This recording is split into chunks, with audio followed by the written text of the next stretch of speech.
Goeiemôre vriende, ons eer die Here dat ons andermaal weer kan saam wees rondom sy woord. Wat 'n wonderlike voorreg om die waarheid van die woord in ons midde te mag hê. Ons dank die Here vir sy gees wat hy aan ons geskenk het en dat hierdie kosbare waarhede van God se woord deur sy gees aan ons harte verlig word, sodat ons dit kan verstaan, ons dit kan toepas en ook kan uitleef tot sy eer. Ons het gister die voorreg gehad om in sy huis te kon wees. Ons kon gister saam as kinders van die Here gedeel het met mekaar. Ons het die voorreg gehad om die dood van die Here te herdenk en wat 'n voorreg om vanmôre weer saam met u stil te staan by die besondere gedagte wat ons van vanmôre af vir 'n paar weke gaan hanteer, naamlik verhoudingsprobleme en die Bybelse oplossing daarvoor. En ek wil vra dat u vir my sal bid en vir die Here ook sal vra dat hy my wysheid sal skenk om hierdie baie, ek wil amper sê, uitdagende saak op 'n praktiese manier te hanteer sodat u kan verstaan wat die Here vir ons dan in sy woord opgeteken het oor hierdie saak. So kom ons doen 'n kort gebed saam en dan kom ons uit by hierdie bepaalde gedagte en ons vertrou die Here om vir ons wysheid te gee. Hemelse Vader, baie dankie vir 'n nuwe dag. Dankie vir 'n nuwe geleentheid om stil te staan by u woord en ook die waarhede wat daarin vir ons opgeteken is. Ons begin vanmôre met die reeksie oor verhoudingsprobleme en ag Here, u alleen weet hoe diep hierdie probleem gewortel is in ons samelewing, in ons huwelike, in die verhouding tussen ouer en kinders. En ag Here, ons bid dat u vir ons wysheid sal gee en insig sal gee in die verstaan hiervan, maar Here ook dat ons 'n gewilligheid sal hê om veranderinge aan te bring waar nodig, om u dan te verheerlik. Ons eer en ons dankie dat ons nou kan vra dat u vir ons wysheid sal skenk en u self sal verheerlik in ons midde. Amen. Nou vriende, as ons die woord van die Here gaan bestudeer, dan kom ons agter dat die Here baie te sê het oor die gedagte van verhoudinge. As ons kyk na gedeeltes soos Efesiërs die 5de hoofstuk, ons dink aan gedeeltes soos Kolossense die 3de hoofstuk, ons dink aan Efesiërs die 6de hoofstuk, dan kom ons agter dat daar verskillende verhoudinge aangespreek word in hierdie gedeeltes. Ons dink maar aan die verhouding tussen die man en die vrou, of dan die huweliksverhouding, soos ons daarvan praat. Ons sien ook, daar word die verhouding tussen ouer en kinders baie duidelik deurgegee. Ons sien die verhouding tussen werkgewer en werknemer word vir ons deurgegee, en moet ons so 'n bietjie in die weke wat kom daaroor praat, want ons beleef 'n ernstige krisis in die tyd waarin ons onsself bevind. U sal met my saamstem as u die koerant lees, as u die TV kyk, as u so 'n bietjie op die media gaan rondkrap, dat dinge nie pleis is in die wêreld en in die verhoudings wat mense met mekaar het nie. Vriende, dis nie net die politici wat nie oor die weg kom met mekaar nie. Ag, maar selfs in die huise kom man en vrou nie oor die weg met mekaar nie. Kinders kom nie oor die weg met hulle ouers nie. Ons sien by die skole, ons sien by die universiteite, ons sien in ons buurtes hoe dit gaan en ons kom agter dat verhoudings val uit mekaar en in die meeste gevalle het dit 'n oorlogsveld geword in plaas van 'n veilige hawe waar mense so ietsie kan beleef van God se liefde, sy genade en sy guns oor ons. En ek dink as ons gaan kyk na die deursnee sanger wat vandag sing, dan sing hulle oor iets wat hulle heeltyd ontwyk, naamlik om aanvaarding en liefde en hierdie dinge wat God vir ons bedoel het in hulle lewens te ervaar. Ek onthou toe ek 'n jong man was daar 'n groep in die naam van Meatloaf wat gesing het, I would do anything for love. Dat is vir my so interessant, vriende, dat juis hierdie mense wat hierdie liedere skryf en dit is op die top 10 en dit is van die gewildste liedere in die wêreld en tog is die mense wat dit sing in 'n gebroke verhouding, in 'n lewe wat uitmekaar uitval, in die 3de, 4de, 5de huwelik, omdat hulle die God van die Bybel nie ken nie, maar heeltyd vrede, blydskap, geluk soek in iets anderste, behalwe in die oplossings wat God in sy woord vir ons wil gee. Ons dink aan ons eie geliefde sanger Guy Korsten en nou kan u seker agterkom hoe oud ek is. Hy het hierdie lied gesing, liefling kan ons nie maar vergeet en vergewe. En ons kom ook agter, vriende, dat hierdie lied so gewild was onder ons Suid-Afrikaners. Hoekom? Want ons is heeltyd besig met konflik en stryd en bekleierery en ons kom nie uit by dit wat die Here vir ons bedoel het in die huwelik moet wees nie.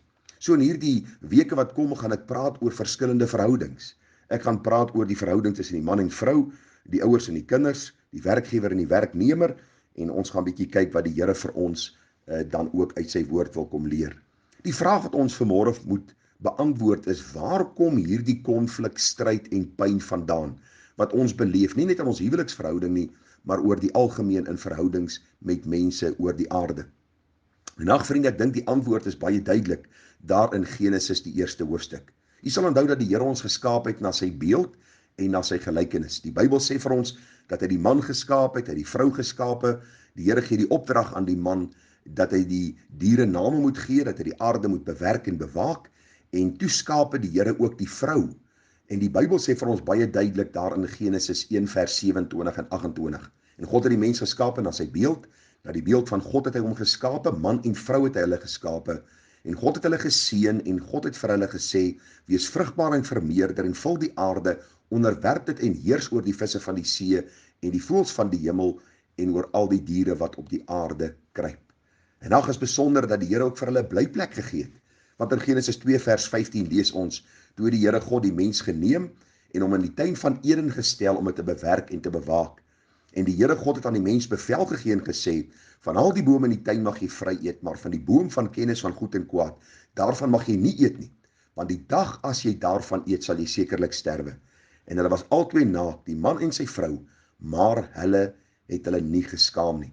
So ons sien dat God die mens geskaap het in totale onskuld, in harmonie, in eenheid, in vrede, en hy het hulle geplaas in die paradys of in die tuin van Eden.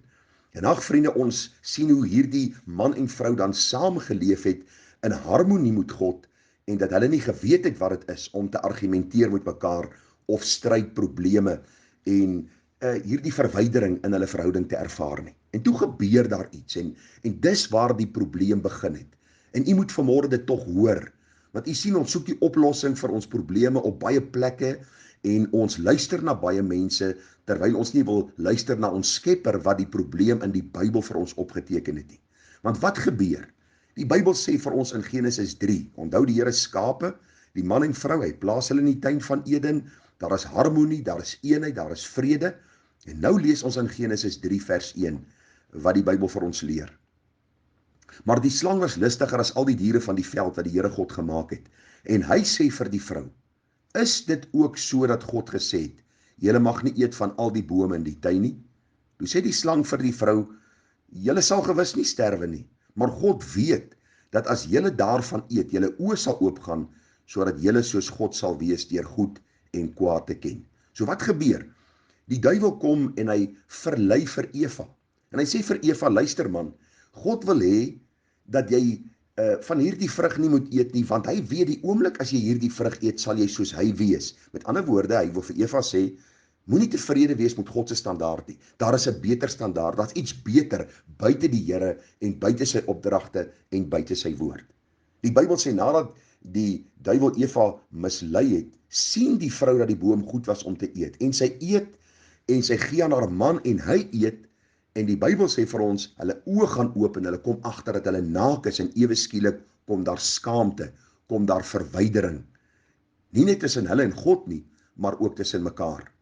U sal onthou vriende, dat in Genesis 3 hierdie hartseer ding gebeur het. En as ons net 'n hoofstuk verder lees, dan sien ons hoe die eerste twee broers in vyandskap geleef het en hoe Kain dan vir Abel doodgemaak het. Soos u wil weet waar die probleme in verhoudings kom, moenie ver soek nie. Moenie luister na al die sielkundiges en na al die mense wat vir jou idees wil gee, die filosowe wat hulle gedagtes vir ons wil gee nie. Gaan terug na die woord van God en na die oorsprong van die mens en na die skepping van die mens en na die ongehoorsaamheid van die mens en u gaan gou agterkom waar die probleem lê. Die probleem lê in ons ongehoorsaamheid aan die Here God wat ons geskaap het. Vriende, in hierdie eerste 3 hoofstukke van die Bybel vind ons God se opdrag aan die mens, ons vind die ongehoorsaamheid van die mens aan God, ons vind die gevolge van hierdie ongehoorsaamheid wat tot vandag toe op ons 'n effek het. En ons het nodig om nou na die Bybel te gaan om die oplossing daarvoor te kry.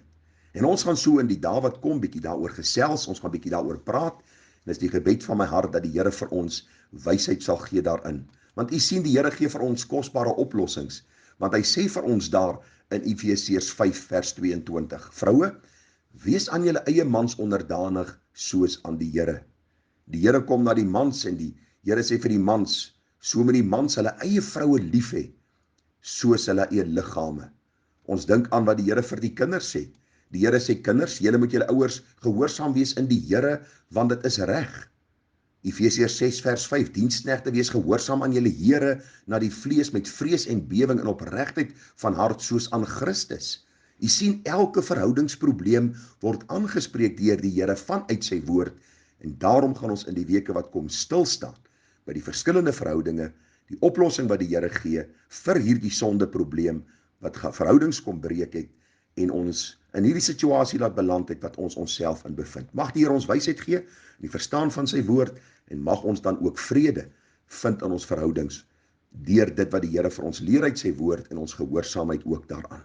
Mag die Here u ryklik seën, mooi en 'n geseënde dag vir u verder. Tada.